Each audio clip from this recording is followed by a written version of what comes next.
지난 2일 광주 북구의 한 어린이 공원 인근 40대 남성이 9살 아이를 데리고 어디론가 향하고 있는데요. 그런데 이때 한 시민이 두 사람의 앞을 막아섭니다. 아이와 가족이 맞냐는 시민의 물음에 남성은 술 냄새를 풍기며 자신이 친삼촌이라고 말하는데요.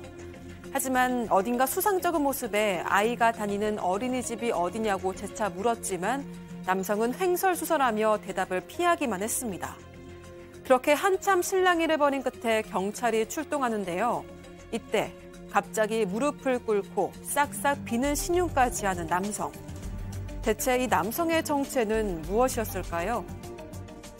자, 이 기자가 좀 얘기 좀 해주세요. 네, 지난 2일 오후 5시쯤에 광주광역시에 있는 한 어린이 공원에서 9살 난 초등학생이 놀고 있었습니다. 그런데 그 부모님이 잠시 지켜보지 않는 사이에요. 한 40대 남성이 이 아이에게 다가가서 우리 집에 인형이 있는데 집에 같이 가면 인형이나 종이약을 주겠다 라면서 유인을 합니다. 그리고 아이는 그 남성을 따라 나섰습니다. 그렇게 이 남성은 아이를 500m가량 어디론가 데려갔고요. 그 모습이 CCTV에 포착이 되기도 했습니다. 이 남성이 주택가 도로를 따라 걷다가 이 아이 손을 잡아 끄는 모습까지도 포착이 됐습니다.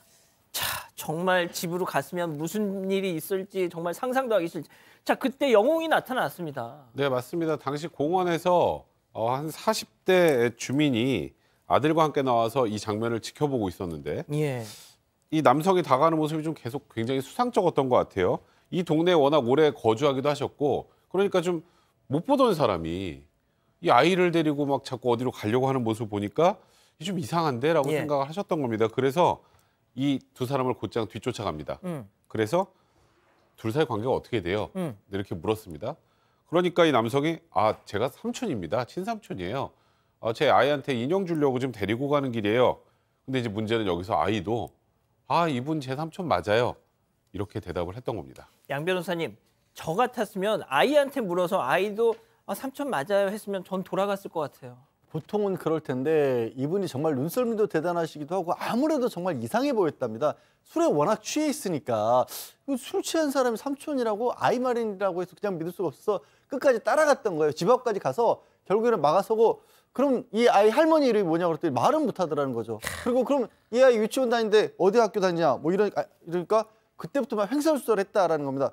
이건 도저히 안 되겠다 싶어서 도대체 왜 아이 데리고 뭐 하려고 지금 데리고 가느냐라고 했더니 그 다음부터는 이 남성이 그제서야 사실은 삼촌 아니다라고 또 실토를 했다라는 거예요.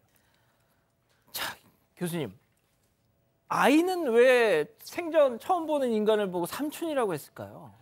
이 남성 같은 경우는 제가 봤을 때는 아주 전형적인 소아 기호증 성향을 가진 남성으로 추정이 됩니다. 왜 그러냐면 하는 여러 수법들이 굉장히 유사하기 때문이에요. 일단 이 아이에게는 뭔가 그 간식을 주면서 자기를 갖다가 삼촌이라 얘기를 하라라고 해서 이미 어떤 그 상황까지 만들어 놨다는 거예요.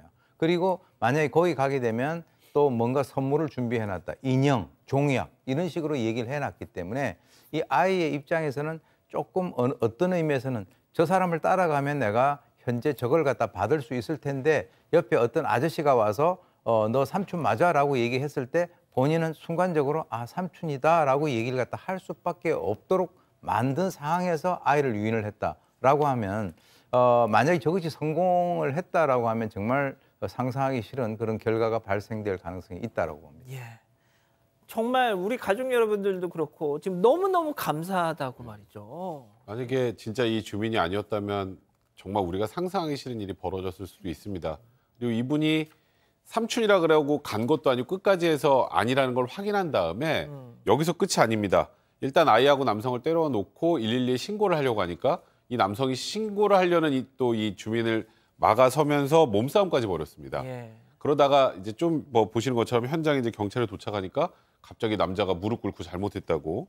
저 무릎 저 꿇는 거 경찰차에 보세요. 안 타면 안 되나요? 그리고 사정사정을 했다고 합니다. 그리고 경찰 조사하는 과정에서 이 남성이 뭐라고 진술을 했냐면 이것도 참 희한합니다. 본인 집이 아니에요. 데리러 가려고 했던 집이. 그럼 어디에? 아이를 인근에 있는 지인 집으로 데려가서 인형만 주려고 했다. 그리고 다시 공원으로 돌려보내려 했다라고 지금 범행을 부인하고 있다고 하는데 말씀드렸던 것처럼 남성이 이 아이를 데리고 가려고 했던 집은 본인도 아니고 이 동네는 이때 처음 방문했고 평소 알고 지내던 지인에게 나 며칠만 있게 해달라 이렇게 부탁을 해놓은 상황이었다고 합니다. 근데 지금 뭔가 조금 전에 오 교수님 말씀하셨던 것처럼 이 사안 자체가 굉장히 중하기 때문에 경찰에서 좀 구속영장을 신청하고 정확하게 이 남성이 뭘 하려고 했었던 것인지 범행 동기를 조사 중입니다. 자, 아까 보셨지만 그 무릎 꿇고 경찰 앞에서 무릎 꿇고 싹싹 비는 모습 보셨죠? 얼마나 비굴합니까?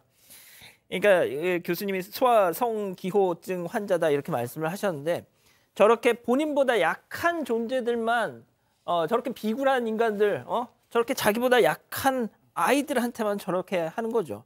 자, 초등학생을 유인한 데 이어서 방금 보신 그런데 이번에는 초등학생을 공격한 또 다른 사건이 있습니다. 체크포인트 짚어보죠. 컵라면 먹다가 봉변, 이건 또 무슨 얘기일까요? 네, 또 다른 사건입니다. 지난 3일 오후 5시 40분쯤인데요. 이 경기도 평택의 한 아파트 단지에서 초등학교 5학년 학생이 친구와 함께 컵라면을 먹고 있었습니다. 그 인근 편의점에서 간식을 사와서 이 아파트 벤치에서 컵라면을 먹으려고 한 젓가락을 뜨는 순간 갑자기 위아래 이 옷부터 모자까지 온통 검은색으로 입은 한 남성이 갑자기 다가와서 이 초등학생의 목에 흉기를 휘두른 겁니다. 당시 옆에 있던 친구가 경찰에서 진술을 했는데요. 라면 먹는데 처음 보는 젊은 남성이 목 부위를 긋고 달아났어요. 이런 진술을 했습니다. 아유, 지금 아이 상태가 어떻습니까, 지금? 지금 그 함께 있던 그 친구들이 그래도 그 주위에 있는 그 학원 선생님에게 도움을 요청을 했다라고 그래요. 그리고 지금 이제 이 아이 같은 경우는 중상을 입고 지금 치료 중에 있는데 다행히 생명에는 지장이 없다 하더라도 저거는 아이가 아니라 어른이라 하더라도 가만히 있는 상태에서 갑자기 목을 갖다가 이 흉기로 공격을 당했다라고 하면 정신적인 어떤 그 트라우마라고 하는 것이 굉장히 심할 것이다 이렇게 생각을 하는데요. 당연히 그 당시에 하교 시간대였고 주위에 있는 다른 사람들이 있는 상황이었는데 그 동네에 있는 학부모라든가 이런 그 사람들의 입장에서는 야, 우리 애를 저런 식으로 뭐 바깥에 놔둬도 되겠냐라고 하는 이런 어떤 공포의 전념이 지금 현재 퍼지고 있는데요.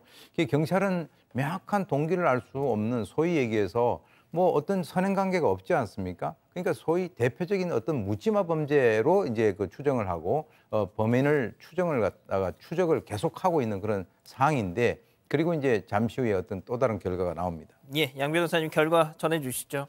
저 범인 고등학생이었거든요. 그러니까 CCTV 추적해 보니까 집에서 잡은 거예요, 오늘 오전에. 그래서 도대체 왜 그랬냐? 이 초등학생과 아는 사이도 아니었거든요. 갑자기 화가 많이 나서 그랬답니다. 범행 동기에 대해서. 물론 이제 뭐 정신병력이 치료를 받은 경력이 있다고 하는데 정확히 어떤 병인지 그게 영향을 끼쳤는지는 아직 알려진 바가 없고요.